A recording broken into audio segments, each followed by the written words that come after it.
Assalamualaikum warahmatullahi wabarakatuh. Alhamdulillahirabbil alamin. Wassalatu wassalamu ala asrofil anbiya wal mursalin wal aqibatu lil muttaqin wala udwana illa 'alal zalimin. Amma ba'du. Yang saya hormati para mahasiswa yang saya banggakan, alhamdulillah kita jumpa lagi pada pertemuan kita kali ini. Setelah minggu lalu kita sudah bahas materi Pancasila sebagai sistem filsafat. Pada kesempatan ini kita akan bahas mengenai topik Pancasila sebagai sistem etika. Dalam pertemuan ini kita tidak hanya akan membicarakan Pancasila sebagai dasar negara, melainkan kita akan menyelaminya sebagai sistem etika atau sistem nilai yang menuntun moral, perilaku, dan karakter bangsa Indonesia.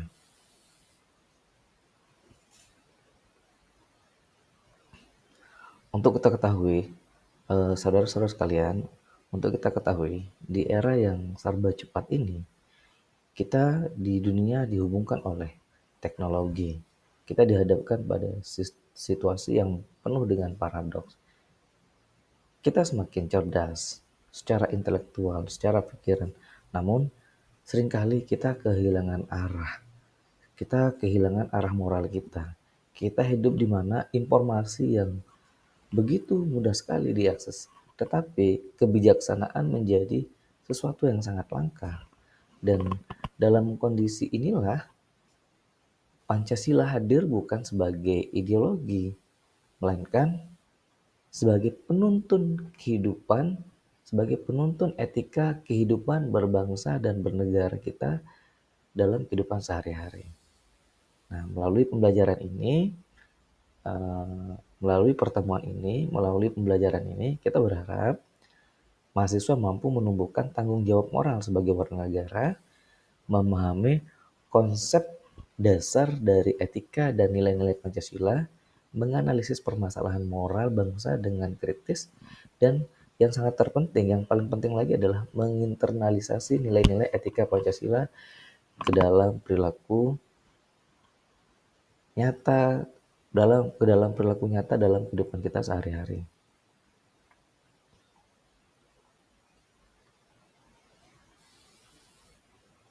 Selanjutnya, untuk kita ketahui bahwa tentu apa menjadi pertanyaan kita, apa sih etika itu? Etika secara sederhana bisa diartikan sebagai ajaran tentang bagaimana manusia seharusnya hidup. Etika bukan hanya sekedar aturan, tapi refleksi mendalam tentang apa yang benar, apa yang adil, dan apa yang baik bagi manusia. Etika menuntun kita untuk tidak hanya berpikir secara rasional, tapi juga berpikir secara moral, menimbang setiap keputusan, setiap tindakan berdasarkan nurani, tanggung jawab, dan keadilan kita. Dalam konteks bangsa Indonesia,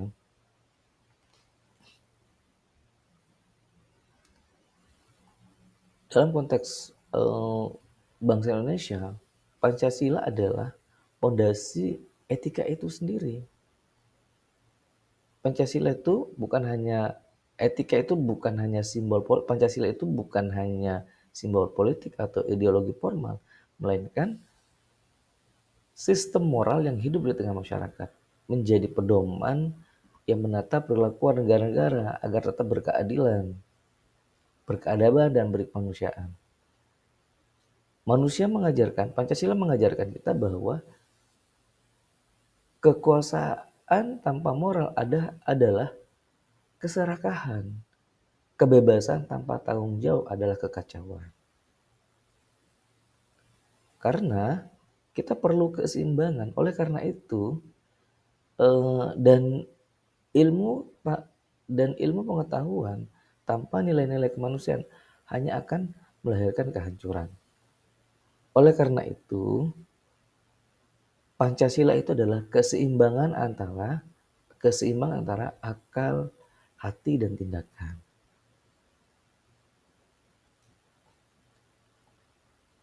Selanjutnya, secara filsafat, ada 3 aliran besar dalam etika yang bisa membantu kita memahami nilai-nilai Pancasila. Yang pertama ada nilai keutamaan, ada nilai teleologis, dan ada yang ketiga yaitulah deontologis. Maksudnya apa? Nilai keutamaan. Nilai keutamaan ini berfokus pada pembentukan karakter yang menjadi moralitas pribadi.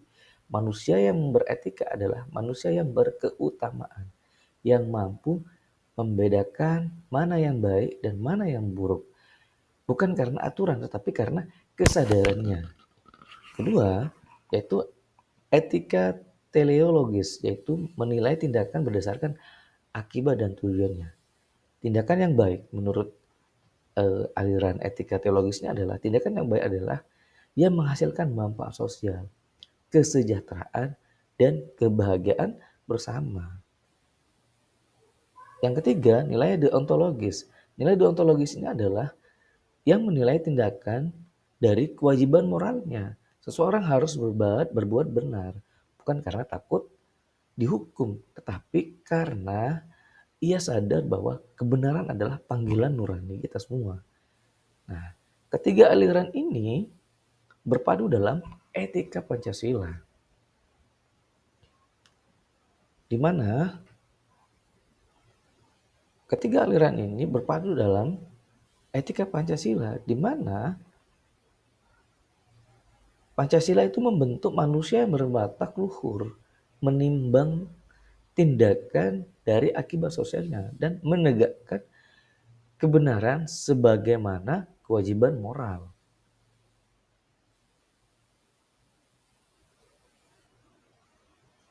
Mari kita coba renungkan. Mari coba kita renungkan mana tiap sila dalam konteks etika. Misalnya dalam sila pertama, dalam konteks etika, dalam sila pertama yaitu ketuhanan yang Maha Esa, menuntun manusia itu agar hidup beriman dan berintegritas religius, bahwa moralitas sejati bersumber dari keyakinan akan kebenaran ilahi. Yang kemudian pada sila kedua yaitu kemanusiaan yang adil dan beradab, menegaskan bahwa setiap manusia memiliki martabat yang harus dihormati. Makanya kita harus saling menghargai satu sama lain.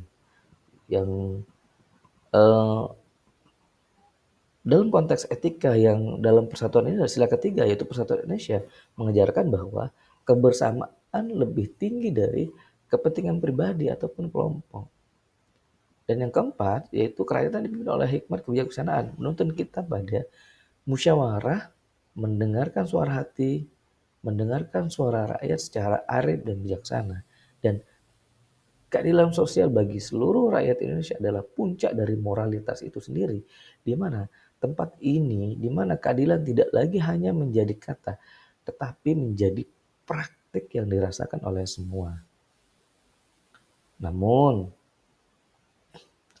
dalam perjalanan Pancasila sebagai etika ini tidak mudah, sangat tidaklah mudah. Prakteknya dalam setiap era pemerintahan misalnya, prakteknya sering bertentangan dengan nilai moral itu sendiri. Di masa era reformasi misalnya, di, di era reformasi misalnya, di sebelum kita masuknya di era pemerintah, dalam perjalanan sebagai sistem etika tidaklah selalu mudah. Dalam setiap era pemerintahan, nilai-nilai etika bangsa diuji oleh situasi dan kepentingan. Misalnya pada masa Orde Lama, idealisme Pancasila kerap sekali tersandra oleh kepentingan politik. Kemudian di masa Orde Baru, Pancasila diajarkan sebagai formalistik, tetapi prakteknya sering bertentangan dengan nilai-nilai moral itu sendiri. Tentu kita juga udah membahas bagaimana praktek-praktek yang melanggar moral Pancasila di era Orde Baru dan ini kita sudah bahas pada pertemuan sebelumnya. Dan di era reformasi itu sendiri, kebebasan demokrasi seringkali kehilangan kendali. Kehilangan kendali etis. Ketika kritik berubah menjadi kebencian. Dan kebebasan berpendapat berubah menjadi kebebasan untuk saling melukai, saling serang, tanpa pandang bulu, tanpa eh, mengi- tanpa mengenal perasaan orang lain. Kita menyadari bahwa kita menyadari bahwa setiap zaman memiliki tantangan etikanya sendiri. Jika dahulu tantangannya adalah otoritarianisme, kini tantangannya adalah kehilangan arah moral dalam kebebasan tanpa batas. Misalnya di era digital telah mengaburkan batas antara benar dan salah, antara fakta dan manipulasi. Sehingga kita kadang-kadang sering salah kaprah bahwa itu adalah buatan-buatan, eh, kita lebih cenderung percaya hoax dengan percaya apa yang disampaikan oleh kebenaran atau apa yang disampaikan oleh pemerintah. Sehingga di era digital inilah, sehingga di era digital ini telah mengaburkan batas antara benar dan salah, antara fakta dan manipulasi. Dan disinilah pentingnya menghidupkan kembali Pancasila sebagai sistem etika. Bukan hanya sebagai simbol di kelas. Bukan hanya simbol di dinding kelas, simbol di dinding ruangan kita. Tapi kita harus hadir. Tetapi nilai-nilai etika Pancasila itu harus hadir dalam cara kita berbicara, berinteraksi, dan mengambil keputusan di kehidupan kita setiap harinya.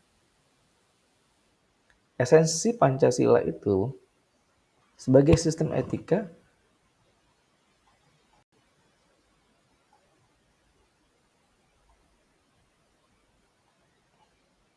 esensi selanjutnya, esensi Pancasila sebagai sistem etika adalah harmoni antara nilai moral, spiritual, dan sosial. Pancasila tidak hanya berbicara tentang hubungan, yaitu ia tidak hanya berbicara tentang hubungan manusia dengan Tuhan, tetapi juga tentang hubungan manusia dengan sesama dan lingkungannya. Pancasila kita mengajarkan keseimbangan antara iman dan rasio, antara kebebasan dan tanggung jawab, antara hak dan kewajiban kita. Sehingga di era globalisasi yang sangat masif ini, yang sangat terbuka ini, urgensi Pancasila itu semakin terasa.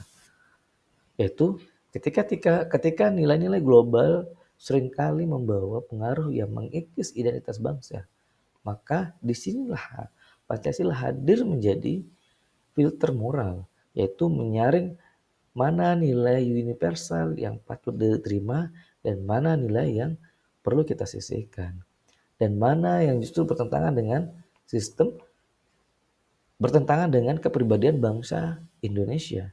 Dan ia menjadi kompas. Pancasila ini menjadi kompas ketika dalam menghadapi tantangan moral dunia modern. Dari politik uang hingga polarisasi sosial. Dari manipulasi media hingga krisis integritas publik. Dan disinilah lahir Pancasila itu sebagai kompas kita, sebagai pedoman kita dalam menghadapi tantangan-tantangan moral dunia yang sangat pesat kali ini. Lalu selanjutnya, Pancasila itu bukanlah hambatan bagi kemajuan. Justru Pancasila itu menjadi fondasi agar kemajuan itu memiliki arah moral yang sangat jelas, arah moral yang jelas. Kemajuan tanpa Pancasila akan menghasilkan generasi cerdas tanpa nurani dan teknologi tanpa perikemanusiaan. Oleh karena itu, tugas kita sebagai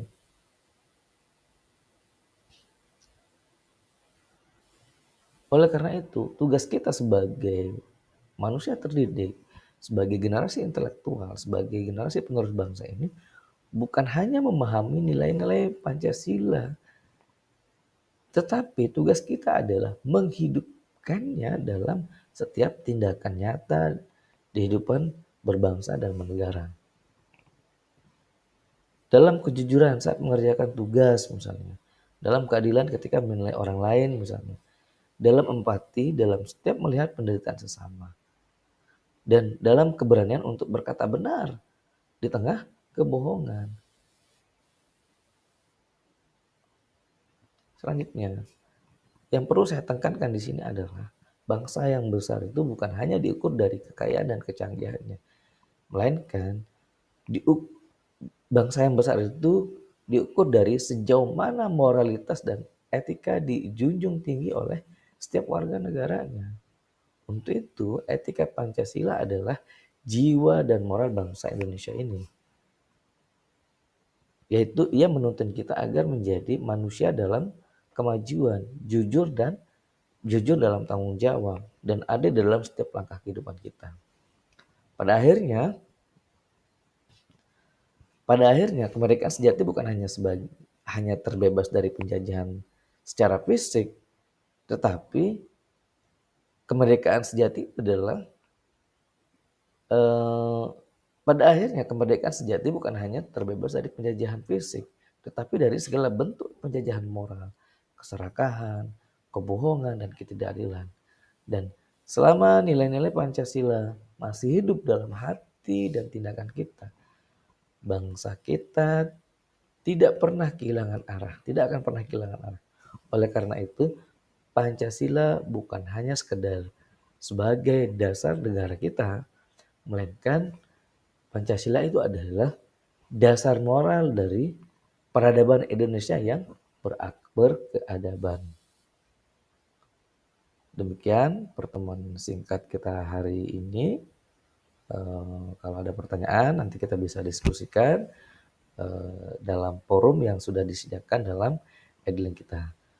Sampai jumpa di pertemuan selanjutnya. Kurang lebih saya mohon maaf. Bila topik hidayah. Assalamualaikum warahmatullahi wabarakatuh.